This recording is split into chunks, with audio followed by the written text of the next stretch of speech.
আয়োজন করা হয় প্রত্যেক মাসে একবার করে। হ্যাঁ, বছরে দুইবার বড় অনুষ্ঠান হয় আর প্রত্যেক মাসে এইভাবে অনুষ্ঠান হয়ে থাকে।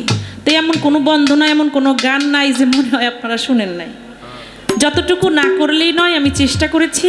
মূল কথা কি, বাউল গান, বিচার গান, যেই গানের বিচার করা হয়, যেই গানের বিশ্লেষণ করা যায়, যেই গান থেকে আশেক কিছু পায়, যেই গানে আশেকের আত্মার খোরাক মেটায়, সেটাই হচ্ছে বাউল গান।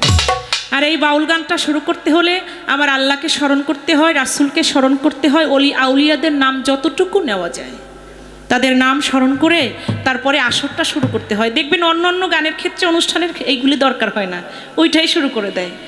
তাই আমার টিপুসা বাবা, গণেশা বাবা, আল্লাহর রহমত নাকি বাবা, তারা আল্লাহওয়ালা ব্যক্তি। যদি আল্লাহওয়ালা ব্যক্তি না হইতো তাহলে এইগুলা সম্ভব না। সম্ভব বাবা? সম্ভব না। তারা আল্লাহর বন্ধু, এটা বিশ্বাস করতে হবে, বিশ্বাসী বস্তু মিলে। তাই যতটুকু না করলি না, আমি চেষ্টা করেছি।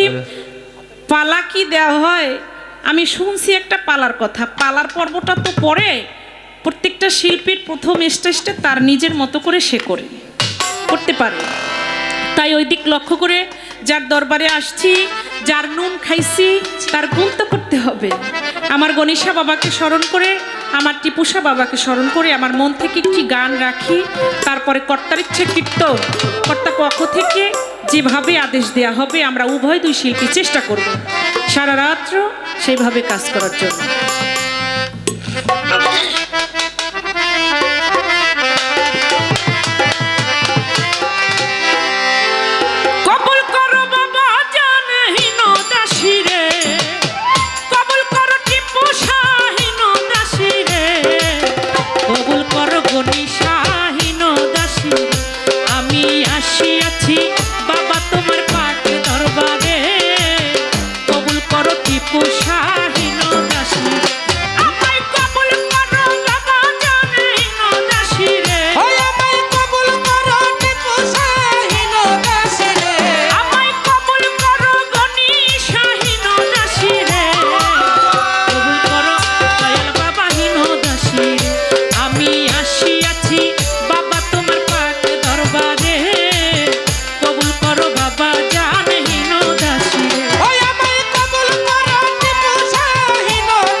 করো টিপু শাহীন দাসী, কবুল করো মাঝি ভাই।